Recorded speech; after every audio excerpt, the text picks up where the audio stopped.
things for me that has been super important about learning leg locks is how to use them from your guard. Okay, and that's kind of the underrunning current for all of this.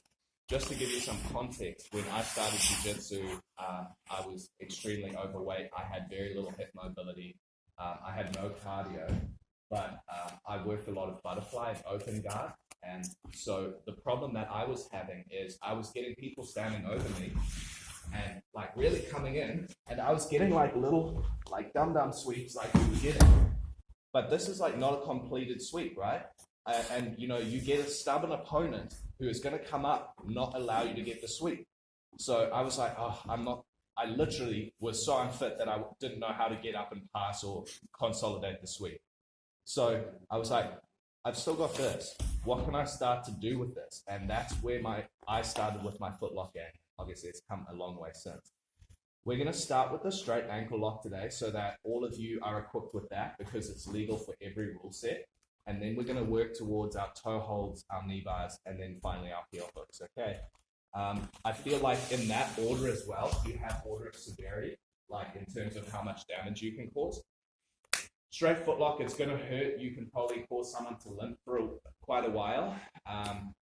You know, you're going to do damage to tendons and things in the ankle. Very rarely, unless you have someone very good, are they going to be able to damage the knee effectively and consistently with the straight footlock. That's really what people are going to be tapping to at the higher levels when it comes to leg locks, yeah, is catastrophic knee damage, right? I'm tearing an ACL. They're feeling that kind of pain. Everyone will be tapping to that, unless you're one of the Meow brothers. But I mean, you might have seen that video of them doing surgery on his leg, and they can literally just like turn it. There's no resistance there from the leg. So please do tap to leg locks. It's a different sensation to like an armbar, which is painful. You know, some of these things are on ligaments, which have no blood supply, right? So there's no nerves there. So you'll feel a pressure building. If you feel pressure, just tap, please, okay? No point us walking out here with RSI. I know you guys had your hike yesterday as well, so we'll be tender, okay? Let's look at gearing you up with some of the fundamental details you need for a very successful straight footlock, okay? So I might just get you guys all around this side. It just makes it easier for me to show you the details. So,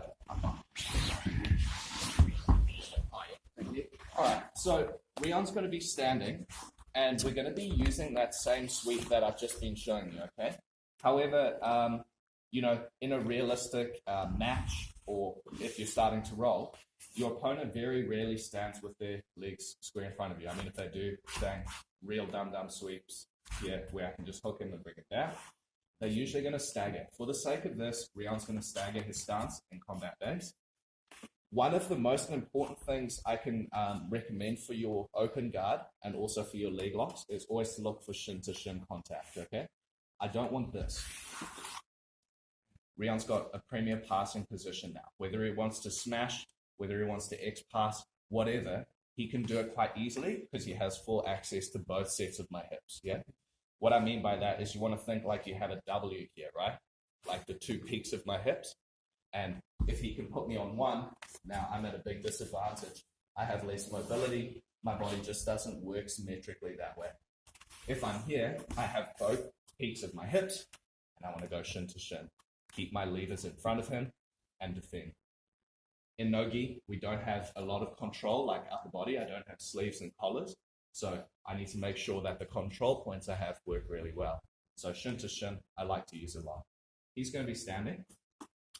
I want you guys to start from a shin-to-shin position like this, okay? The reason I pivot off a little bit is because I don't want to get headlocked and guillotined here. If I sit straight in front of him, Rion is literally just going to pick up this, and you're in for a bad time. Come off to the side, I'm elbow deep, and I'm hugging around his patella like a kneecap. I'm literally grabbing it, right? So I want to like grab around and pull it. So I can direct his knee and his front away from me.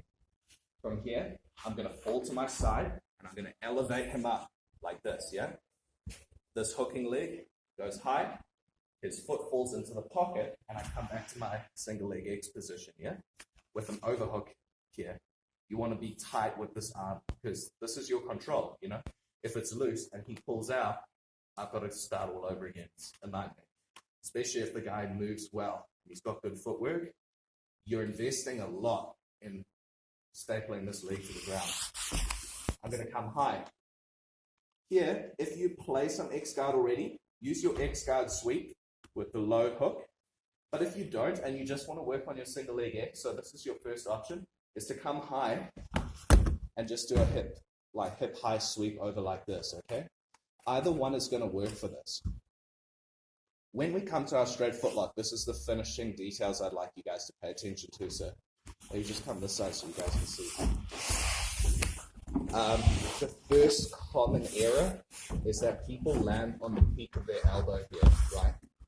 I'm sure you've seen this before, but if you've got any space, this is no longer going to be an effective submission. If I try to put this on here, there's just no friction really. Like I'm not really maxing out his foot because this is really a wrist lock of the ankle, guys. Like just think about it that way. Part of what I want to do here is demystify leg locks. It's not like anything crazy. It's just basic anatomy. If you know a wrist lock, you can do the same thing to their foot because it only moves through 1 degree of motion that way. Same with your wrist, right? So I have to max this thing out all that way. And some people are going to be more flexible and some people are going to be less, right? Like you're pretty mid flexibility there. So even with a mid flexibility person, if I'm in here on my elbow, I just don't have the range. So when you're in this position still, tuck your elbow and emphasize falling to your tricep area, right? All the way down. From here, I'm going to close my elbows and I'm going to start looking away. Okay? What that's doing is it is forcing my shoulder into the bridge of his foot, and it's really creating as much tension down on that as possible and as much pressure. And I should be able to get the tap a lot easier once I get off of the peak of my elbow. Does that make sense, guys? So really emphasize that. Notice my arm is quite high. I don't want to be like down here. Once again, no pressure.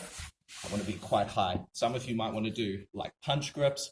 Some of you do rear naked grips. If you're doing rear naked grips, more power to you. Just don't do this, okay? Because once again, what happens here is now you see my hands bleed down towards my gut. I want to be keeping everything up here nice and tight. And in fact, this is a really strong position to start getting your Aoki lock, which is a variation, a twisting variation, which is illegal at white belt, but still very powerful. I'm actually going to start twisting it that way. And if I've got the knee trapped down, that can be pretty disastrous. So this is going to be your first little drilling sequence, okay? Shin to shin. Coming under and up. So I've gone that shin to shin. I ride it up. His leg falls into the pocket. I overhook. You can come to your X. If you want to play X, and it's a very strong guard, guys, for no-gi. So I really recommend trying this out a couple of times. Spread him. Go down. As he comes down, I come back up. So this is a good spot to see. Roll your shoulder back. Get in high. Fall to your tricep area. And then I can start to look away. You really shouldn't have to be extending your back super long to be getting the tap on this, guys. It probably means that you're bleeding pressure somewhere here. So give your partner feedback like, yeah, that felt tight, or I feel like you could squash my ankle or roll your shoulder back. As the person having it done to you, you want to be feeling pressure across there and obviously having your ankle maxed out like that. Okay. Any questions? Yes. Where are we aiming for the blade of our arm, on their calf or Achilles? No Achilles. This is not Achilles style lock. Okay. So right. Almost no. At the end. I want to be at this ring here on the end. So if you are feeling mass and meat, you're too far up and you're going to struggle to finish. You might get Achilles locks, but that's like no one in competition is going to tap to Achilles lock. I guarantee you that. Like you're going to have to break something with a straight ankle lock. With most really game opponents. Unfortunately, I've had to do that quite a lot. I don't like the feeling, obviously, but people go, oh, it's just a straight ankle lock. Like I'll limp it off for a week, but it's not knee damage. So people do eat ankle locks if you're competing. Okay, So they have to be strong and they've got to be violent. Yeah. Unfortunately, I'm sorry, it's not. Yeah, we're not playing pickup sticks. So, does that make sense, guys? Single leg X from the shin to shin. Your choice of X guard or the single leg X sweep, and then we'll work the details on that as I come around. Okay. Any other questions? Anyone need to see it again? One more time. Cool. So Rion stands and staggers, and then shin to shin, coming under and up. Yep, that falls into the pocket. I'm overhooking already. I'm preparing myself. So my hand isn't low, it's near my sternum. From here, I can drop to full X, or I can stay high. If I go to X, I'm going to push him out a bit, max his base out, so center of gravity is vulnerable, and then I'm going to go and hook the heel for that sweep. Or if I'm just going SLX, I'm coming high, my knee is folding over his, and I'm pushing him through that bad plane of motion where he's got no kickstand, yeah? Here, you can see I'm on my elbow, bad for finishing. Tuck it. And then send it. All right.